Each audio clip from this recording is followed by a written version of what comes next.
گدھ جو ہوتا ہے نا، گدھ وہ مردار خار ہوتا ہے. جب یہ کھا کھا کھا کھا کے اس کا پیٹ بھر جاتا ہے نا، پھر یہ دوڑنا شروع کر دیتا ہے.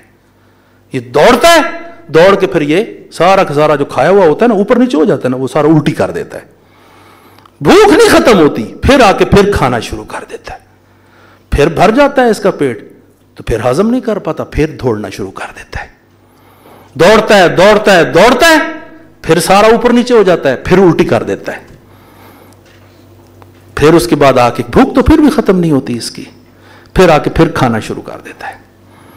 کھا کے جب پھر پیٹ بھر جاتا ہے، وہ جب تک وہ جو جانور مردار ہے حرام ہوا اس کو کھا کھا کے الٹی کر کر کے ختم نہیں کر دیتا، وہ یہی حرکت کرتا ہے.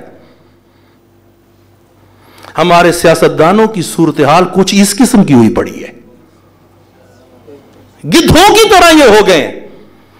اس قوم کے سرمایے پر، اس قوم کے مال پر، یہ ریکوڈک پہ آپ دیکھ لیں، سینڈک پہ آپ دیکھ لیں، آپ جس چیز کو اٹھائیں گے اٹھا لیں. اب تو صورتحال ہے کہ نوجوان ہمارے جب اس قسم کی باتیں ہمارے پاس آ کے بیٹھ کے کرتے ہیں، ہمیں وضاحت دیتے ہیں تو خود بھی ہنس رہے ہوتے ہیں. یہ ہنسی نہیں ہوتی، اسے کہتے ہیں انگریزی میں بلیک قسم کی مزاح کرنا.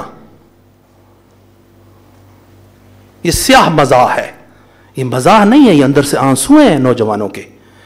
آپ تو جو ہیں آپ کے خاندان آپ بنا کے اس طرف چلے گئے ہیں.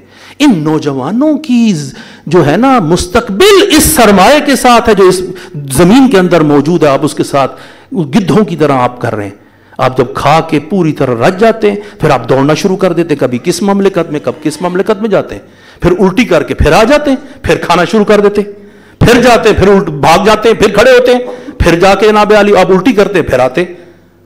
اور پھر ادھر سے ہیں افراد وہ ان کو پوری اجازت دیتے ہیں. یہ نہ غیرت ہے، نہ یہ ہمیت ہے، نہ پہلے مسئلہ میں نہ دوسرے مسئلہ میں.